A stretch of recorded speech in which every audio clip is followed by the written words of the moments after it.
Am I live? I don't hear anything. Testing, testing, testing. Uh-oh. Testing, test. Okay, here we go. Yeah, okay. Oh, wait, where's my... All right, hold on. Professional?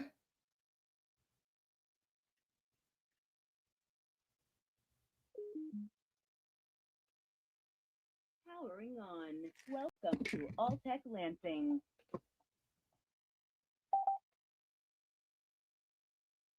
Now, let's see. I think this will work now. I think it will work now. Output, headphone. There we go.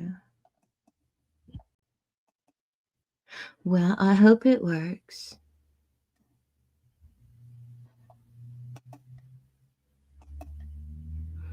I think I have seen this, but it's been a long time. Oh, watch it again. I'll probably skip around in it too, since it's like an hour. I don't know. Anyway, okay, here we go.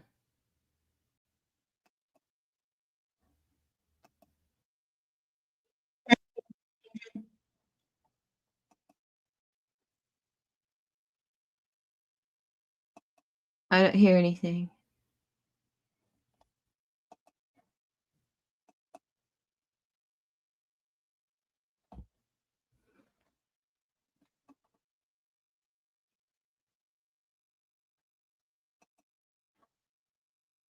Oh, I swear. I should hear something. Usually I'll hear it on the boombox. Unmute. Oh, God.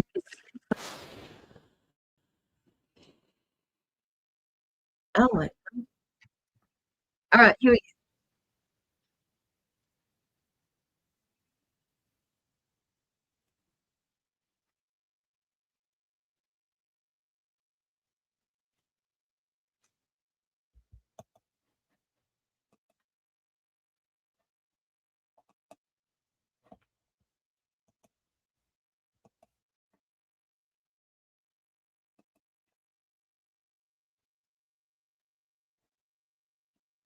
I am not getting any sound.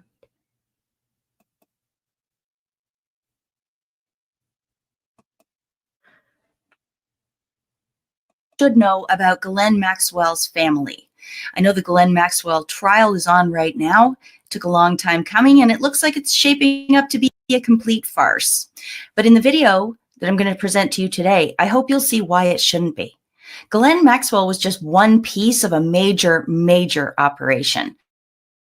What I'm going to show you today is the connections that come off of Ghislaine's two sisters, Christine and Isabelle. And we are talking about some very, very deep infiltration into the highest levels of the US government, possibly through their software companies.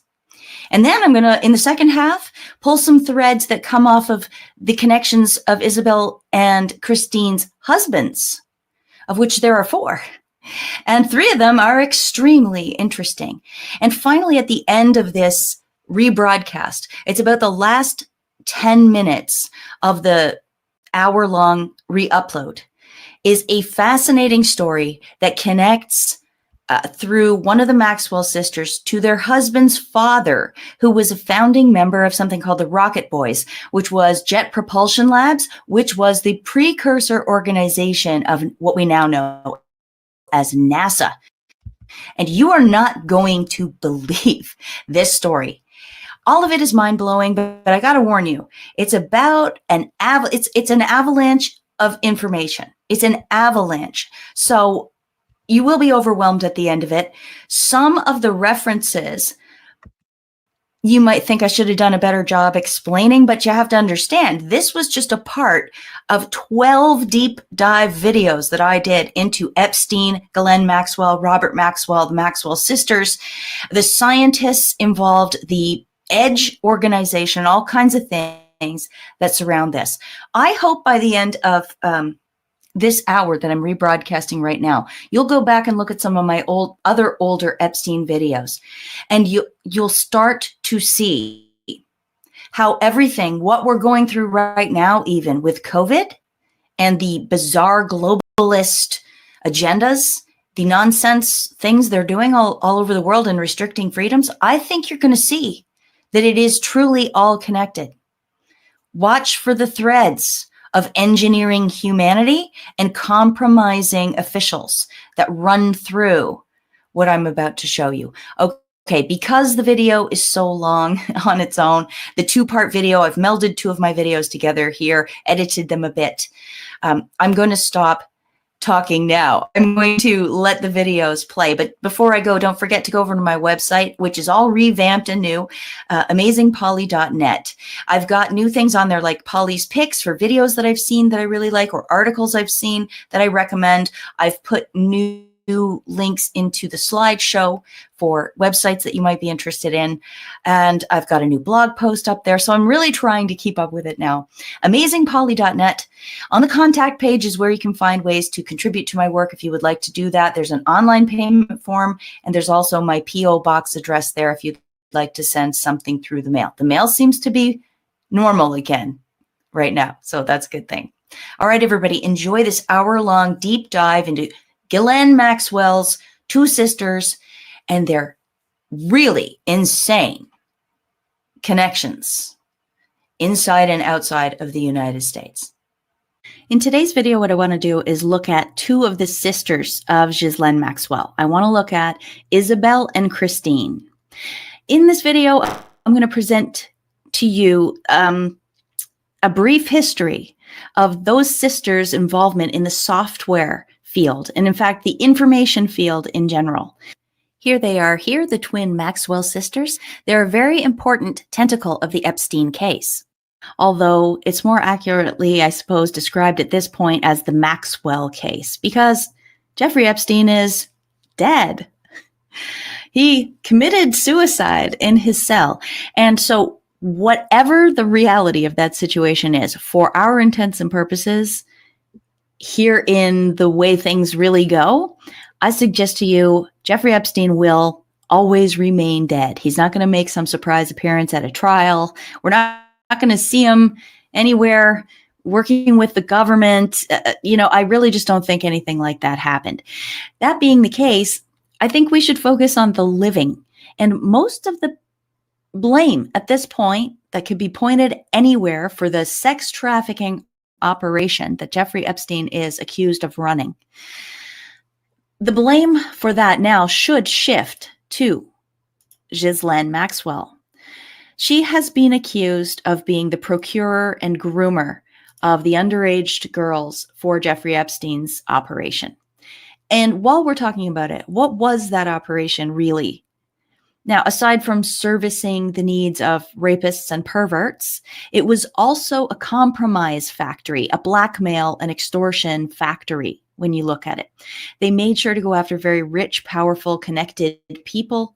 And then, of course, they could get those people to do whatever they wanted if those people were caught in compromising situations with Epstein, Maxwell, or any of the girls, right?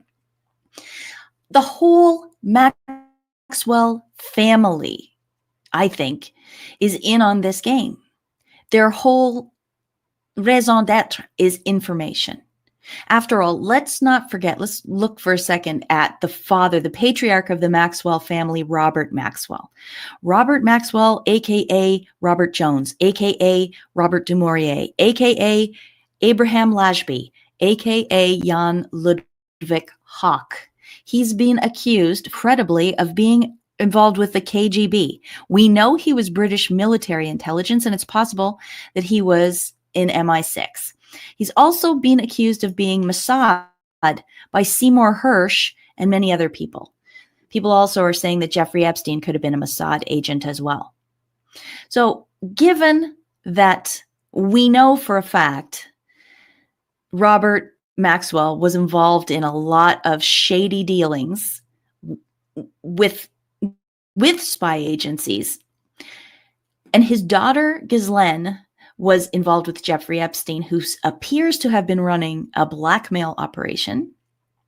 What can we make of his two daughters, Christine and Isabelle, when we find out that software that they have created is installed in almost all of the important companies and many government agencies, especially in the US? I'm not sure about what they've done overseas, but it's possible that the software is in there too. But you'll see as we go along that the penetration of Maxwell-linked software into our way of life and our most important systems is deep. It's very, very embedded in there. Now, I'm not alleging, I can't prove that there's anything wrong with what these women did, illegally, so to speak. But given the history of their family members, and as you'll see, given the connections with these software companies and who the players are, one can imagine that there might be backdoors in some of this software. And if so, this should alert everybody to how badly the US has been compromised. All right, I'm going to lay out my case. I'll start now. I want to introduce this to you. This is from a blog I found from 2006, Bud Gray. He's been on to Christine Maxwell for a long time, and he introduces the problem well. So he says, what could be wrong with putting an experienced and acclaimed information technology data management expert in charge of upgrading and centralizing all our records nationally in order to fight crime and protect us against terrorism? Even if she is a foreign-born and raised, globalist sympathizing UN patsy married to a French intellectual and living in France with ties. Neuropathy has no cure. Nerve pain is normal. Here are the 3 biggest myths keeping you from recovering. If you have neuropathy to Latin America. I mean, what's wrong with that? Exactly. It's hard to understand why Christine Maxwell's software was adopted as widely as it was. And let me show you. Okay, first of all, let's talk about Magellan. A lot of people have heard of this. Magellan was Christine and Isabelle's joint venture. It was a search engine that I think got pioneered in the early 90s. This person says in 1993. It really looks like an early Google to me. And here's Christine here pitching it on some program. It ended up that Magellan was sold to a company called Excite. And if you're not as old as I am, you probably have no idea about these companies at all. But just suffice to say, this is pretty significant. These women designed a search engine that was adopted and used by bigger and bigger companies along the way. But Christine Maxwell, it turns out, has been doing this. She's been getting ready to make a computer search engine for decades. Check this article out here. Crazy answers found. This is from a paper in Wisconsin in 1986. Information on demand. Christine Maxwell is a specialist in finding the answer to offbeat questions. Maxwell is president of the computer database company that retrieves information, however obscure, amusing, or crazy, from a variety of sources that include more than 300 databases, millions of published articles, market research studies, trade association publications, corporate intelligence, and industry surveys, it says. But here it says information on demand was founded in 1971. And then they talk a little bit about how at the beginning it was this collection of people, actual people that Christine Maxwell could call up or fax things to, and they would run around and find all the information pertaining to the subject matter she asked them to research, and then they would send it back to her. And then Christine would compile it and give it to her clients who had phoned to ask her a question. So it was like Google, but with real people back then. A little note here. A little note of interest here. It says, the network doesn't stop there. IOD staff has often retrieved information from sources as far away as the Lenin Library in the Soviet Union. Interesting that they would mention Russia, right? I mean, remember, their father had alleged ties back to the KGB. Here it also says that the offices for her company are in Berkeley, California. Yet another red flag goes up. Then if I tried to follow the trail of information on demand to see what happened to it. I mean, maybe it is the thing that turned into Magellan, possibly, I don't know. But what I did find along the way was something from 1989. Here is the proceedings of the Library of Congress Network Advisory Committee meeting in December 1989. And we see that Christine Maxwell's company, Information on Demand, is listed as participating in that. Along with Information on Demand, they also referred to two other companies that have roots back in the Maxwell family. Pergamon Copy Service, copies of U.S. and non-U.S. patents and trademarks and published applications. And then Adonis, which is the full text of 219 biomedical journals. And Pergamon Press is involved with that as well.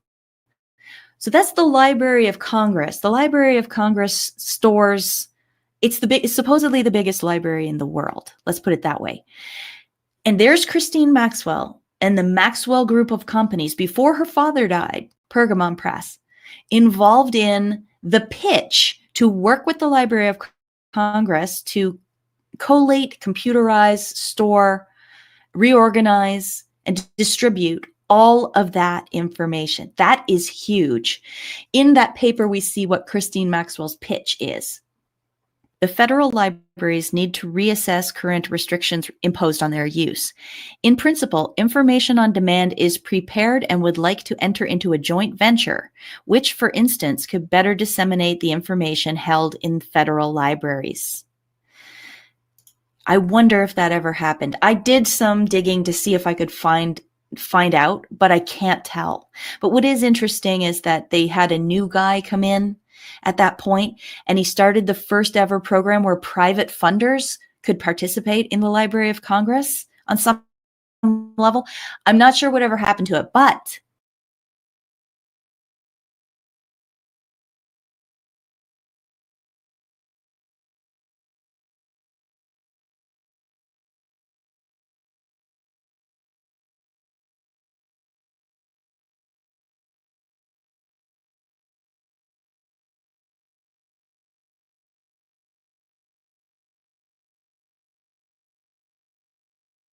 we're going to leave that as an open question.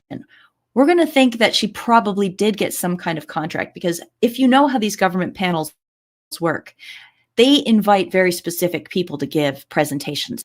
I forgot I had mute on so that I didn't type out loud, but I put her link down in the description for this video, and you should be able to get to her main page from this video and look at all of her things, because she says things that you can't say on YouTube.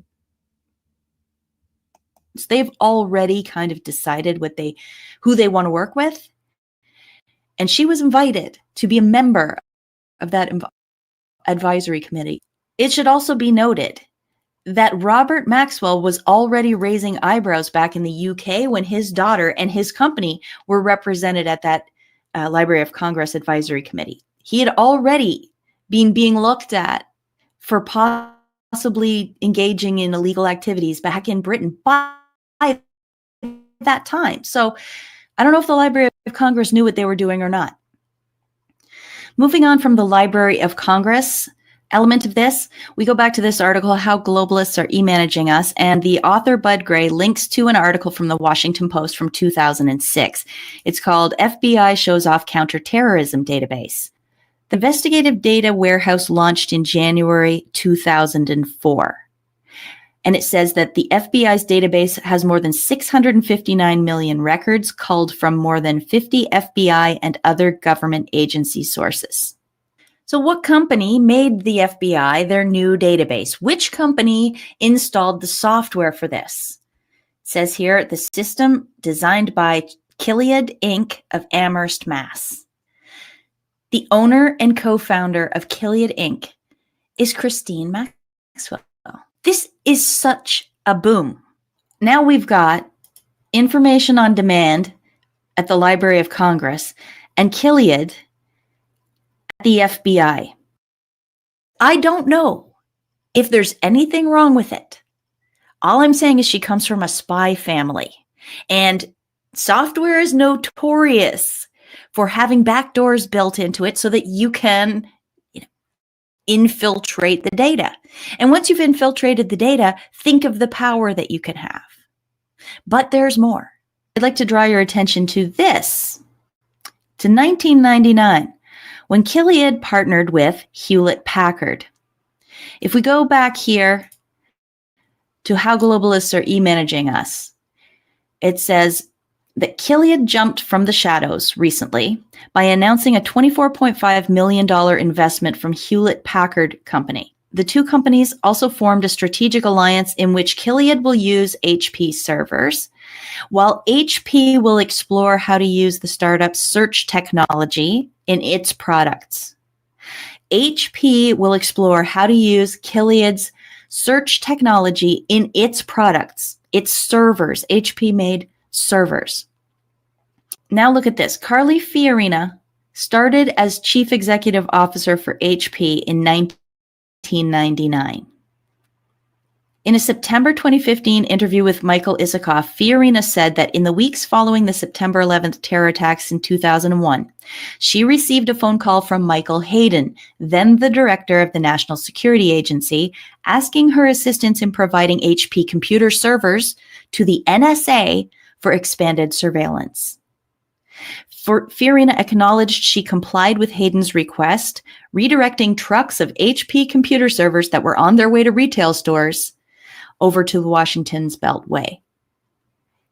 If HP installed the Chiliad software into its servers and then delivered truckloads of those servers to the NSA, what might that mean? Now, you'll notice that Chiliad software went into HP servers possibly in 2000, in maybe 1999, but definitely in the year 2000, which is before the September 11th attacks. Now, we know in here it says that I get asked all the time about how my mom recovered her memory. She just turned 82. Almost no one knows this. Fiorina sent these truckloads of servers to the NSA after the terror attacks. But had she sent any before that? Had the NSA just purchased them regularly before that? I wonder. This really does leave a question as to 9/11, as to whether or not the NSA's computers were functioning properly before September 11th. I don't know, but I wonder why this happened. In Wikipedia, it says, Carly Fiorina spent 2 years leading the Central Intelligence Agency's External Advisory Board from 2007 to 2009 and became chair of that board when the board was first created in 2007 by then CIA Director Michael Hayden. Michael Hayden is the guy who asked her for the servers after September 11th. He was working at the NSA then. Then he transferred to the CIA, and guess what? He makes Carly Fiorina president of the CIA's Citizen Advisory Board.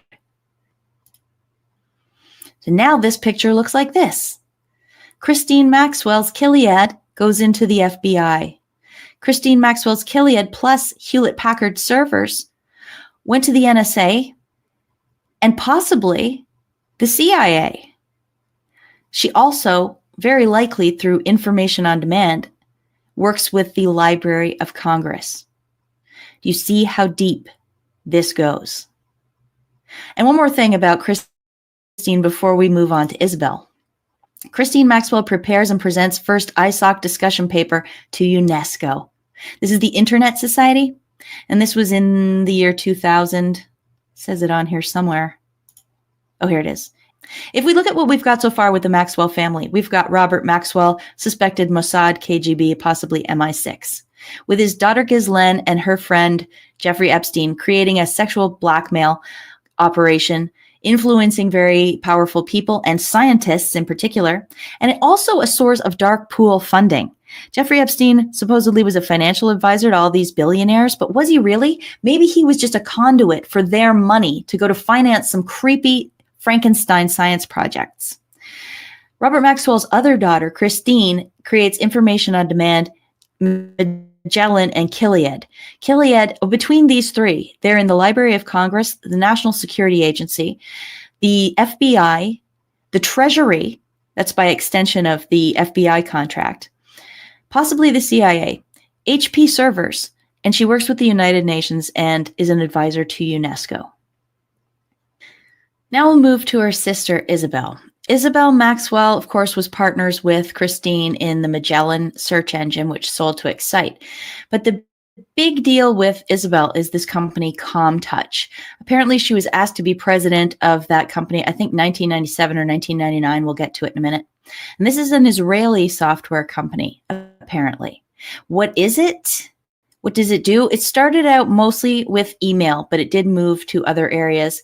In 2000, its SEC filing describes it as a leading global provider of outsourced, integrated, web-based email and messaging solutions to businesses. Their customers are large and small businesses who offer web-based email through their websites. As of December 31st, 1999, they had over 250 global customers. Through our customer sites, they serve approximately 8.4 million active email boxes. We also serve over 1 million active email boxes to small business and websites through our ZapZone network. I didn't even dig on that. Who knows what that is or where that went? The thing about their email service is it offered features that other emails did not. In fact, one of the big ones was that it was multiple languages, and that's how they can have these global customers. Also down here, it notes that this email gave the user the ability to send and receive faxes and voicemail. It also allowed forwarding from other email addresses. The email client was called Pronto, and they made sure that it wasn't just a PC or Windows-based thing. They partnered with a company early on to make sure it could be used with Unix. So that's what Comtouch was at the time, Pronto Mail, and it had all these extra features that other email didn't. And this voice recording thing is really interesting. In this article here it's from 1996, this guy was reviewing a bunch of email programs, and he says that Pronto has a recorder built into the program so that you can send voicemails. So it's not just the ability to attach the voice files or the WAV files. It had a recorder built into it. Now, think of all the warnings we've had just in the last decade about your computer camera being able to be accessed remotely and they turn it on and off. Well, this is way back in the day. Could they have been installing the recorder so that they could turn it on and off when they wanted? And their customers, don't forget, were mainly large and medium-sized businesses. I don't know. I'm not accusing them of this. I'm just saying what's possible. In this article, Daughter of Invention in The Guardian in 2000, they talk about Isabelle Maxwell coming on as president of Comtouch. Further in that article, we learn that the Israeli firm Comtouch came knocking on her door in 1997. The company was founded in 1991 by a group of technology-savvy former Army officers led by Gideon Mantell, a bomb disposal expert, it says here. And look how they try to make it all homey and nice. Comtouch was based in an old kibbutz chicken coop. These people and their legends of the startups. Well, we met at a truck stop over flapjacks. I was just sitting there eating, and in wandered Bill Gates, and we decided to start a company, and now we're mega billionaires that control the earth and initiate vaccine programs and make fake meat that we try to pass off as real. It was just a homey little chicken coop where all this started, right? These stories, they drive me crazy. Okay, but Gideon Mantell, I don't know if he ever was a bomb disposal expert. I guess they were trying to make him sound important. Gideon, it says here, was co-founder and CEO of Financial Leverages Limited before he made Comtouch, and also served as the CFO of the Galley Group, one of Israel's largest consumer product companies. That's who he really is. In this article from 1999, we learned that companies and websites such as Excite, Discovery Channel, and Business Week pay Comtouch to provide email services to them. And they say that they're going to be working with Microsoft. Also, they say that Ericsson, the mobile phone maker, is going to be working with Microsoft to develop software to bring the internet features to wireless phones. This is back in 1999. In 2004, we noticed that Comtouch has moved into anti-spam software, and this is where they start to get into internet security, which becomes more and more important to their business. In 2013 article, we see that Comtouch has moved into Google. When one uses Google's Gmail, the email antivirus is integrated with Comtouch Software Development Kit, a set of software libraries which becomes integrated into Gmail software. So Comtouch was in with Google Mail, Gmail, in at least 2013, but we don't know how much earlier than that.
Crap, I am muted.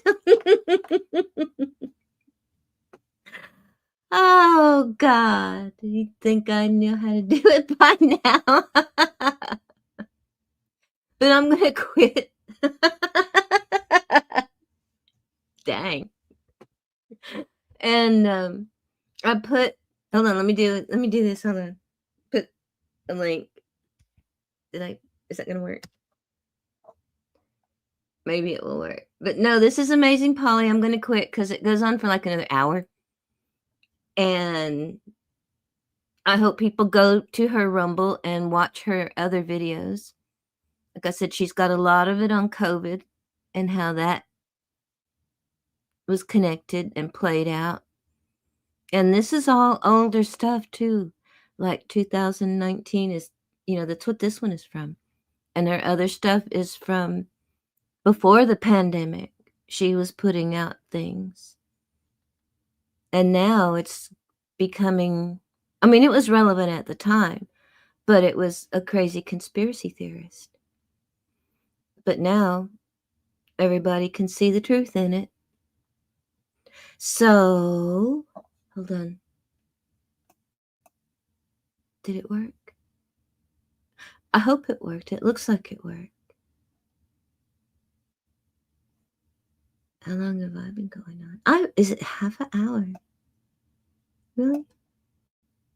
I'll quit. 29 minutes and 46 seconds. It probably would have been less if I'd remembered to turn on the sound. Okay, I'll stop. There.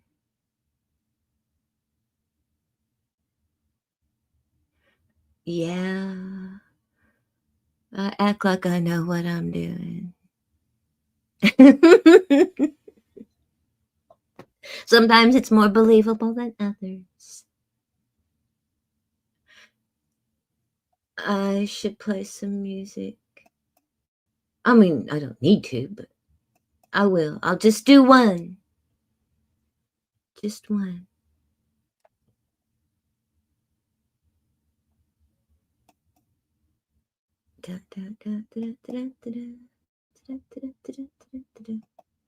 Just one. Because I hear my little dog. Oh God, is that what I wanted to? No, not that one. I guess I could do that one. Like I said, professional. One more time.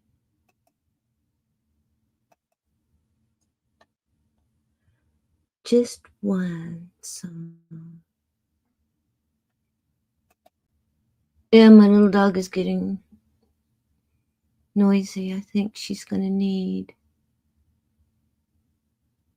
to go outside. If I just play one, I bet I can do something that I normally can't do. Where is that one?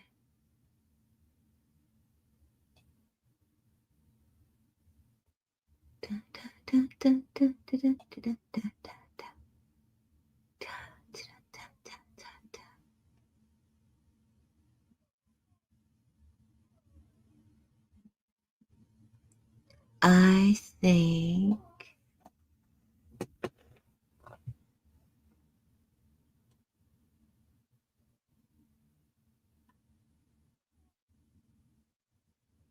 I don't know if that's the one I think it is.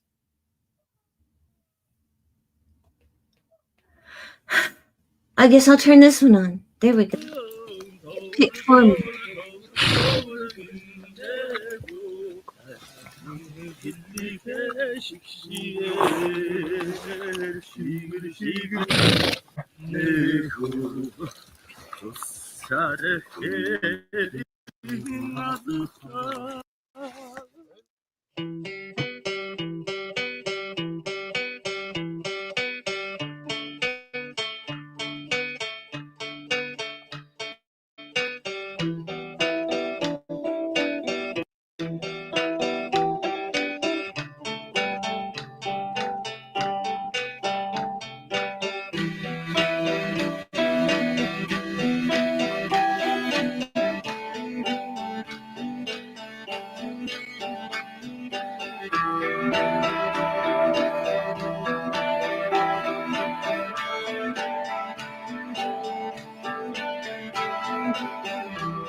There, that's probably about enough of that. Stop. Put the mouse down. Walk away slowly from the computer. I know that one will get me a strike. It already did.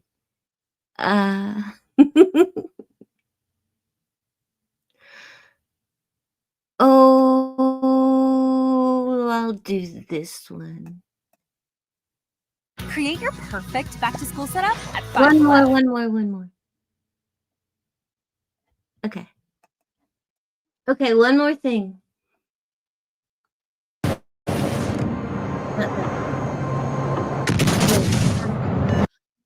Okay, hold on. One more thing.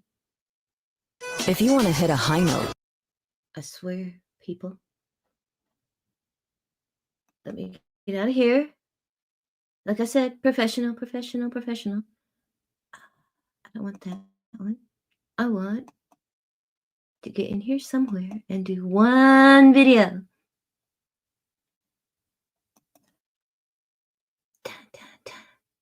Oh, I like that one, but that's not the one I'm going to play right now. Where am I? What am I doing? Better up. At the very bottom. Okay, almost at the bottom.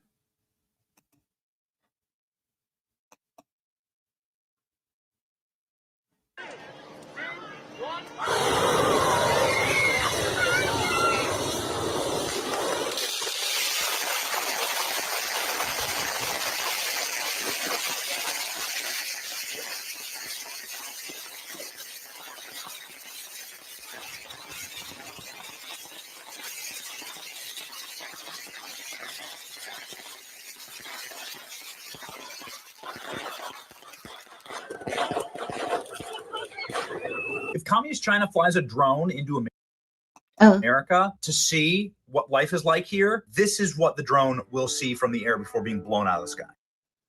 okay, stop. That's enough. I'm going to quit.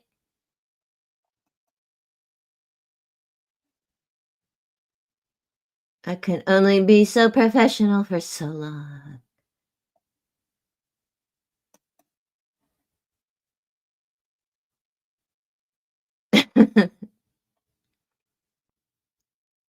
YouTube is not very convincing.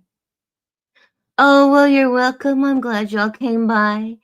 Like I said, it was time for a break. Not that I've been doing that much, but God, it's hot. It's like, I don't know, really hot, really humid. And when it is, when it's cool enough, the mosquitoes come out and get me. So I will quit. I will see y'all later on, probably. Amazing Polly, check her out. Okay, bye.